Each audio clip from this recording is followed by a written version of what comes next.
Assalamualaikum warahmatullahi wabarakatuh. Perkenalkan, nama saya Yudhistira Setiabawa, dan di video kali ini saya akan menjelaskan sesuatu tentang Viktor Frankl. Tolong simak baik-baik videonya ya, dan langsung saja kita menuju ke penjelasannya. Coba kalian bayangin deh, masa-masa paling sulit dalam hidup kalian. Masa-masa dimana kayaknya hidup kalian itu isinya penderitaan aja. Atau sekarang lagi menjalani masa-masa itu. Di masa-masa sulit itu, apa sih yang kalian pikirkan? Apakah kalian bertanya-tanya, kenapa sih semua ini terjadi sama kalian? Kenapa harus terjadi sama kalian di antara manusia lainnya? Kalau iya, sebetulnya reaksi yang kalian lakukan tuh normal kok. Kebanyakan orang akan bereaksi seperti itu ketika menghadapi penderitaan. Sama aja kok, tapi ada yang membedain sih, yaitu apakah kita berhasil menemukan jawaban dari pertanyaan tadi, dan jawabannya itu bakal berpengaruh besar dalam hidup kita. Bisa dibilang pilihan. Karena kalau kita nggak tahu kenapa harus kita yang ngalamin, penderitaan ini buat apa sih kita hidup? Apakah hidup itu cuma buat menderita? Capek nggak sih hidup dengan pertanyaan-pertanyaan kayak gitu? Nah, di video kali ini, saya akan bahas gimana caranya kita bisa menemukan makna kehidupan, bahkan kamu lagi berada dalam penderitaan yang parah banget. Kita bakal bahas ini pakai perspektif seorang ahli yang bukan cuma ahli secara keilmuan, tetapi dia juga udah pernah melewati penderitaan hidup yang bisa dibilang salah satu penderitaan yang paling parah sih, yang pernah tercatat dalam sejarah manusia. Simak videonya sampai habis ya. Di video ini, saya mau ngenalin kalian semua sama Viktor Frankl. Dia adalah seorang ahli psikoterapi dari Wina, Austria, yang lahir tahun 1905. Tempat yang sama di mana Sigmund Freud lahir dan praktek. Nah, Frankl ini sejak remaja udah berkorespondensi sama Sigmund Freud. Akhirnya, Frankl menempuh pendidikan kedokteran dengan spesialisasi neurologi dan psikiatri.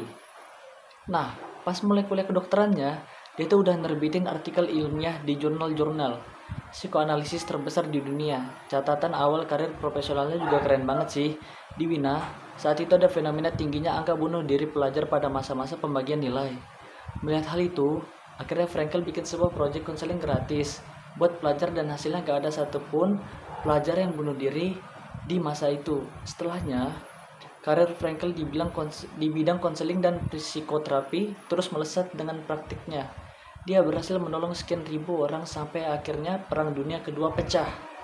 Dan tahun 1942, Frankl beserta keluarganya dikirim ke kamp konsentrasi oleh Nazi. Kalau pernah dengar baca-baca tentang Holocaust, pasti kamu lah ya betapa kejamnya penyiksaan yang dilakukan di konsentrasi Nazi. Betapa banyaknya orang yang meninggal dan bunuh diri selama berada di sana. Kita nggak perlu eksplisit ngebahas gimana kejamnya. Tapi gini, buat mereka yang ada di camp, itu bisa makan kuah yang ditaburi sayur secuil aja, itu tuh udah termasuk kenikmatan. Dalam hitungannya, beberapa tahun ada 1,3 juta orang yang dikirim ke camp konsentrasi tempat Frankl ditawan, dan dari 1,3 juta orang itu 1,1 jutanya diantaranya meninggal gak sampai di situ aja. Selama di camp Frankl tuh juga dipisahkan dari istri dan keluarganya, jadi dia tuh terpaksa menghadapi segala kekejaman yang terjadi di area camp sendirian, dan dia nggak bisa tahu keluarganya masih hidup atau enggak. Coba bayangin deh, kalian udah usaha keras nih menempuh pendidikan, nerbitin banyak artikel jurnal, kalian udah ngelakuin pekerjaan yang berguna buat ribuan orang, lalu tiba-tiba kalian ditangkap, dimasukin ke camp konsentrasi dan diperlakukan kejam banget gitu. Bakal bertanya-tanya gak sih kamu soal makna kehidupan? Kayak, kenapa harus kita gitu? Buat apa kita hidup kalau udah berusaha baik pun tetap masih menderita? Akhirnya, tahun 1945, Frankl bebas dari kamp konsentrasi, tapi sendirian. Ayah, ibu, istri, dan adiknya, bahkan anaknya semua meninggal di camp. Setelah keluar dari camp, Frankl akhirnya menulis sebuah buku dan diterbitkan. Judulnya adalah Man's Search for Meaning, di mana dia menceritakan pengalamannya selama berada di kamp konsentrasi Nazi. Dari kacamata seorang ilmuwan psikologi, dalam bukunya, Frankl mengamati karakteristik yang ngebedain antara orang-orang yang mampu bertahan dan orang-orang yang akhirnya gugur di dalam camp konsentrasi. Coba kamu tebak deh, karakter apa yang membedakan? Apakah yang fisiknya paling kuat? Atau yang punya banyak uang? Atau apa? Nah, ternyata bukan itu.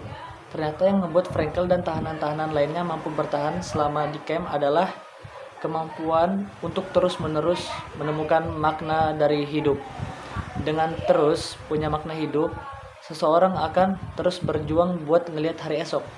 Kalau bahasannya, Frankel, mereka yang punya alasan untuk hidup bakal sanggup bertahan di hampir semua kondisi. Dalam kasus Frankel sendiri, dia merasa masih punya tanggung jawab di dunia ini. Dia ngerasa dia masih punya pekerjaan yang harus diselesaikan. Frankel merasa masih bisa berkontribusi lebih buat dunia. Selain itu, Frankel juga berharap buat kembali bertemu istri dan keluarganya yang kepisah dari seluruh harapan. Tadinya, yang bikin dia mampu bertahan menghadapi segala penderitaan di dalam camp, kalau kata Frankel, walaupun harapan Frankel untuk bertemu kembali dengan istri yang gak bisa terpenuhi, tetapi harapan inilah yang memberikan Frankel alasan untuk tetap bertahan menghadapi kerasnya hidup di balik kamp konsentrasi Nazi itu. Kalau saja Frankel tidak berharap bisa ketemu istrinya, gak merasa dia bisa berkontribusi lebih ke dunia, terus kehilangan makna hidup, nama Viktor Frankl bakal tinggal nama doang. Gak akan ada nama Viktor Frankl yang dikenal di dunia sekarang sebagai salah seorang survivor dari Holocaust dan juga ilmuwan psikologi terkemuka. Dia gak bakal tuh nulis buku Man's Search for Meaning yang udah kejual puluhan juta eksemplar dan diterjemahkan ke 24 bahasa. Gak bakal juga bisa nerbitin sampai lebih dari 30 buku. Masih kuliah di 209 universe di 5 benua dan dapat 29 gelar dokter kehormatan dari berbagai universitas dunia. Makanya, menurut Frankl, faktor terbesar yang mendorong seseorang untuk tetap hidup adalah makna hidup itu sendiri. Kalau kita lihat cerita di camp tadi, semua tahanan gak bisa merubah kondisi mereka kan? Jelas, di penjara dengan sangat kejam gitu, apa sih yang bisa diubah?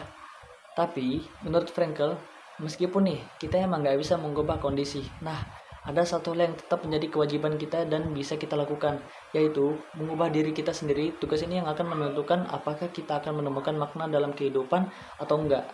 Nah, jadi gimana sih caranya menemukan makna hidup? Apakah harus punya cita-cita setinggi Frankl? Sebenarnya enggak sih. Nah, menurut Frankl, ada beberapa poin nih. Pertama, kita bisa menemukannya dalam apa yang kita kerjakan dalam kehidupan. Mungkin kamu pengen kuliah di luar negeri atau punya pekerjaan yang kamu cita-citakan. Hal-hal kayak gini bisa jadi alasan untuk kamu terus melakukan yang terbaik dalam hidup. Kedua, kita juga bisa menemukan makna hidup dari sebuah pengalaman atau seseorang. Coba inget deh, aktivitas apa yang bikin kamu ngerasa pingin terus hidup? Mungkin traveling, atau bermain game, atau tidur. Atau ada gak sih orang yang pengen kamu lihat terus senyumannya? Mungkin orang tua, atau mungkin keluarga, mungkin pacar. Pengalaman dari orang kayak gini bisa jadi alasan kamu untuk terus hidup. Jadi kamu tuh gak perlu mengejar-ngejar kebahagiaan yang gak pasti. Ingat-ingat aja, hal apa yang selama ini bikin kamu bahagia. Sekecil apapun hal tersebut, kamu bahkan bisa menemukan makna hidup dari penderitaan yang kamu rasakan. Kamu bisa jadiin penderitaan ini motivasi untuk mengubah keadaan yang bikin kamu menderita. Misalnya nih, kamu gak suka tempat kamu tinggal. Ya udah, jadiin itu motivasi buat kamu kerja lebih keras dan bisa tinggal di tempat yang lebih nyaman. Biar punya pakaian yang lebih oke, makanan yang sangat enak, atau apapun itu. Jangan biarkan hidupmu berakhir dengan penderitaan. Ingat, bagaimana Frankl bisa terus menemukan makna hidup meskipun dalam penderitaan berat. Nah, ini penting nih. Makna atau alasan hidup itu gak harus besar. Yang penting bisa bikin kalian ngerasa bahwa hidup itu layak diperjuangkan dan kalian jadi mau terus berusaha aja gitu. Kalau boleh sedikit cerita, tahun 2020 saya berada di titik terendah di dalam hidup saya. Seluruh aspek hidup saya hancur. Bisnis orang tua saya, pertemanan, bahkan kecintaan saya, semuanya hancur di saat itu. Pikiran untuk menyakiti diri sendiri itu kerap muncul gitu. Buat apa sih saya hidup? Ngapain sih saya hidup lagi? Tapi pada saat itu tiba-tiba muncullah cuplikan anime di TikTok.